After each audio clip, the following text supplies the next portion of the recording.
Hey there, it's Clay with modernlove.life, and in this video we're going to be discussing what it takes to melt your ex's heart. I know that people are wanting to save their relationships, and it can often seem like a very difficult struggle to do so.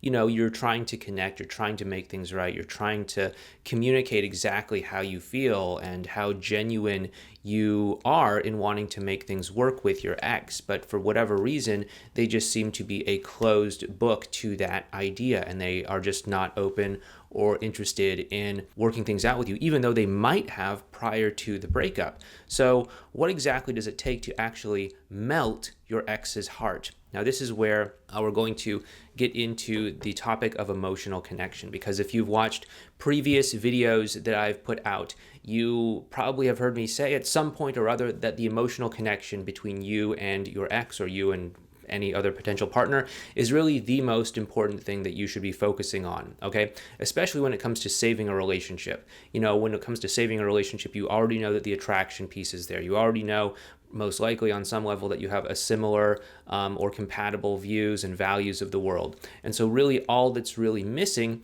is the emotional connection element. And so what it takes to actually melt your ex's heart and to connect with them on an emotional level is to allow them to be seen and heard and understood. And if you can do this, then you are going to open a doorway of connection between you and another person. Now, this is where a lot of times people will say, like, okay, well, like, what do I do to actually connect with my ex? What magic words can I say? And if you have watched a few of my videos, you may have noticed that I'm not really an advocate of memorized scripts or fill in the blank templates or turn your brain off and let Clay do the thinking for you kind of advice, because that doesn't really work so well, because at the end of the day, you know, you have to be the person in your relationship. I can't be the person that's in your relationship for you. Okay, so what does it actually take to connect, though? Let's get into this, because this is something that we actually can talk about. Of course, it is possible to connect on trivial surface level sorts of things, like, you know, your favorite sports team, that one movie that you both like, some video game, something that's happening in the news or something like that. You could do this. Of course, you could do this. However, that doesn't always work. You know, what happens if you're into sports and they're not, or they're into sports and you're not? What happens if you both like different movies? What happens if you're both from different places in the world? What happens if you both went to different colleges? What happens if you both work in different careers or different occupations and you can't really connect on these surface level things? What we want to do is we want to recognize and acknowledge that even though all of us have different external circumstances in our lives, when we boil it all down to common denominators, what we can say is that we all have pretty much felt the full spectrum of emotions in some capacity or other. That is to say, we've all felt heartbreak, we've all felt sadness, we've all felt happiness, we've all felt frustrated or angry or despair or excitement or hope or anything else in between. And because we have these emotional experiences in common, they actually serve as a good opportunity to connect on the emotional level. So what we can do is we can start a conversation, most likely, about something that's kind of surface level. Typically, this is how most conversations start. I mean, we can talk about whether that's right or wrong or whatever some other time, but it's generally how people do things. You know, they talk about the weather, they talk about, you know, what you're doing this weekend, they talk about what you did last weekend, they talk about that sort of, it's normal, okay? And you can go ahead and just start a conversation in that vein. But what we want to do is we want to quickly get your ex or your partner to invest in the conversation, invest in it, so they're not just sort of speaking to you at a distance, saying something like, oh yeah, my weekend was good. Yeah, I didn't really do anything that much. It was kind of boring. No, it's good. Thanks for asking. Like, obviously, if we continue in that vein of conversation, things aren't going to go anywhere very quickly, because there isn't a lot of investment on their part. That is to say, they don't feel safe opening up into the conversation.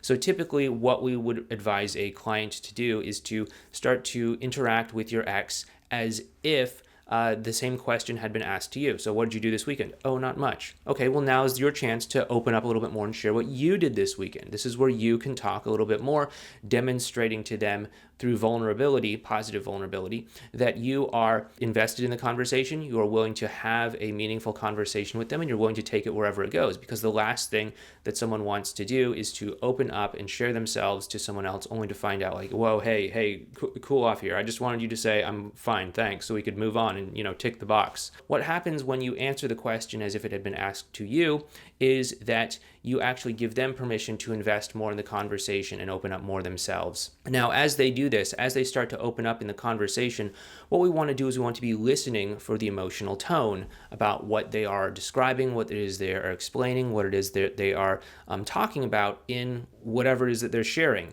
There's a lot of different things that people could share in a conversation, but you have to start to read between the lines.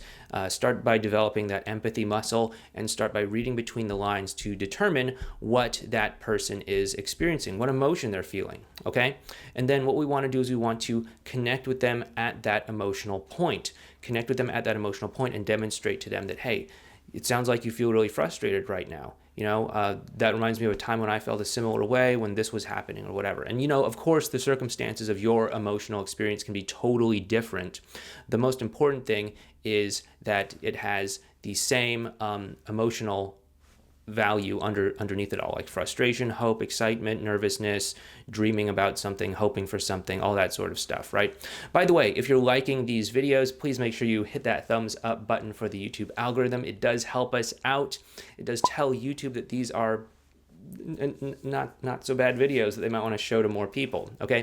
Also, if you want some additional tips, please make sure you sign up for our email newsletter over at modernlove.life/newsletter. Again, you can find that over at modernlove.life/newsletter. There's a link for it down in the description box as well. When you're on the email newsletter, we'll send you a nice little report that goes through a lot of common misconceptions and mistakes that people make when it comes to saving their relationship, and we'll kind of tell you what has worked best for our clients. I hope you're not making any of these mistakes because they really could be setting you back.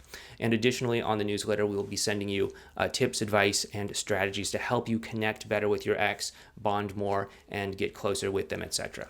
Okay, so what we want to do, getting back to this whole idea of melting your ex's heart and connecting with them, is we want to connect with them on this emotional level. We want to share some sort of shared emotional experience. And the more that we do this, the stronger we're going to get an emotional bond, the stronger we're going to build an emotional connection between the two of you. And this is actually very important because it is going to help them to feel seen and understood to the point where they think that you get them more than anyone else. They feel a connection to you more than anyone else. And this is going to help you to stand head and shoulders above any maybe potential rebound relationship or anyone else who might be vying for their interest or anything like that, because most people don't know how to connect emotionally. They rely on things like sports or video games or TV shows or things like that, or just, raw, attraction to connect. But because you have the attraction in place, because you probably have some degree of external things in place as well too, otherwise you never would have been together in the first place. And then you bring into this mix the emotional connection that we're talking about in this video, plus hopefully you're also demonstrating to them that they're not walking back into the same relationship that they walked out of in the first place. This is going to make you incredibly attractive to them to the point where, you're going to be able to actually create an opportunity for a new relationship together. But you do have to form this emotional connection. It is going to help you to, melt their heart, as they say, and it will allow the two of you to deepen your emotional connection and start to build up a stronger sense of rapport with one another. So I hope this has helped you out. Once again, if you did find this video helpful, please hit that thumbs up button for the YouTube algorithm and subscribe to this channel as well too. Once again, my name is Clay. Thank you so much. Please take care, and I'll talk to you next time.